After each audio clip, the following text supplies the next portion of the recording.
Hello મારી family, Radhe Radhe, જય શ્રી કૃષ્ણ ભાઈ. તો આજ તો આખું ટોળું ભાઈ અમે જઈએ છીએ સાર લેવા માટે. સમ તો અમારા મમ્મી નહીં ભાઈ, મમ્મી દ્વારકા જતો રહ્યો છે, તો એટલા માટે આખી ગેંગ જઈએ છીએ.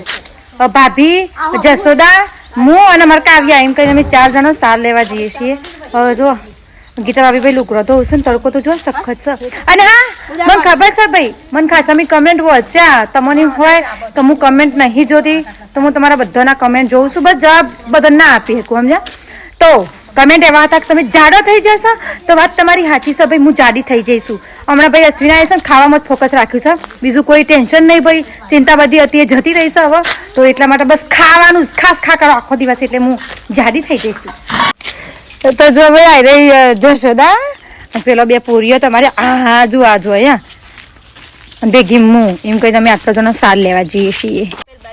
લડો, અરે એવું જોઈએ તો મારે ये देखो આ છોકરો આવે છે હેડતો ભાઈ, હેડતો હું મમ ખાઉં મકાયું. હું ખાઈ બેટી મકાયું પાપા થઈ ગયું. ભાઈ પાપા થઈ ગયું. હા જો અમે ખેતરમાં આવી જઈએ છીએ, કાઉન 2 જણો બેઠો છીએ ભાઈ. અમે છે કે ભાઈ મને એક જ કામ આલ્યું છે, કાવ્યાને હાચવવાનું, બરાબર, અને ઘેર કામ કરીએ. બાકી હોય તો પછી ઢેફો ખાય છે ભાઈ, મોટો ને મોટો ઢેફો ખાઈ જાય છે, એટલા માટે પછી મારે એને થોડી હાચવવી પડે.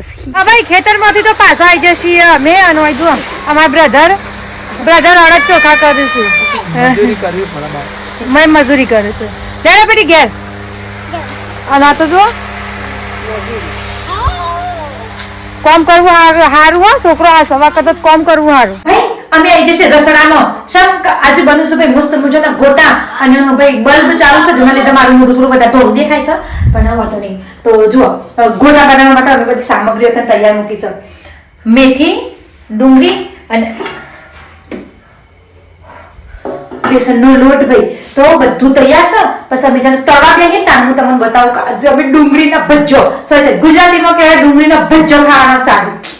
હા જો ભાઈ આપણા ગોટા તળાય છે ભાઈ, જો આ કાને ડુંગળીનો ભજ્જો ભાઈ હમણાં બની જશે.